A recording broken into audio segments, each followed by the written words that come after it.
Aw, hey dear. Oh, sorry. How are you? Rough day today. The funeral. Yeah, the funeral wasn't too bad. You should have come with me. It would have been nice to have a date for the funeral. Funeral? Never thought of it that way. Yeah. So I don't know. I just keep thinking about what the pastor said, though. Hey, he said, knowing your destination will affect the way that you take your journey. You're not planning on going anywhere, are you? No. But I was thinking about how we as Christian workers can sometimes take Jesus' resurrection and his return for granted, just the same way we do like with evangelism and sharing the gospel. We're exposed to it so much that we forget that it's something actually quite meaningful. Okay, hon, you've got a lot of thoughts right now, but I don't know, they're not totally coherent. Can you just slow down and explain this a little bit better to me? Okay, the bottom line is I think that we take salvation for granted. Of course we do. Even in our best moments, I think even when we grasp to our greatest capacity the gift that God has given us in salvation, even then we can't fully appreciate what God has done for us. Well, how could we? It'd be so hard. It's actually unfathomable to understand. But I think we take everything God does for us for granted. Well, often, but not always. And I think there are things that actually help us to appreciate God more. Yeah, like enjoying a nice, juicy piece of well-cooked meat, cooked to perfection, and then we thank God for giving us animals. Let's dig a little deeper, hun. What's the hardest trial that you've ever had to go through? Think about it. Okay, got it, right here. Okay, how did you get through it? Ooh, I would say that was a pretty bad time of my life. I felt pretty vulnerable. I didn't feel like I could do anything about it, so I actually prayed a lot. And I had a bunch of people praying for me, and some people from the church actually came and did things for me. Wow, that's good to hear. And did you read the Bible at that time? Of course I did. In the Bible, I found words of encouragement, and God really spoke to me through that time. So would it be fair to say that at those times you appreciated more what God had done for you? More than fair. So what you're saying is that difficulties can help me appreciate God more? They can, if we handle them the right way. Well, think about it. Difficulties have helped me appreciate God more. Think about Philippians 2, 6-8. How about this? I'll do more than think about it. I'll read it. All right, Philippians 2, verses 6-8. Though he was in the form of God, Jesus did not count equality with God a thing to be grasped, but emptied himself by taking the form of a servant, being born in the likeness of men. And being found in human form, he humbled himself by becoming obedient to the point of death, even death on a cross. And I appreciate that Jesus came and he endured everything that we would have to, and even more, also that he could empathize with us. I think that's amazing. Right, and he's fully God, so he's powerful to save. He can help us in our circumstances, for our good, and also for his glory.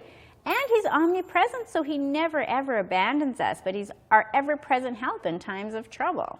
Yeah, and being at the funeral really helped me remember and refocus on the fact that Jesus will come again.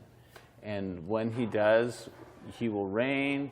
We get to spend eternity with him. This life is not all that there is. So our Savior not only sustains us through our trials here and now, but one day he'll come back and he'll rescue us out of them entirely. And I think that knowing this actually helped Jesus in his suffering as well.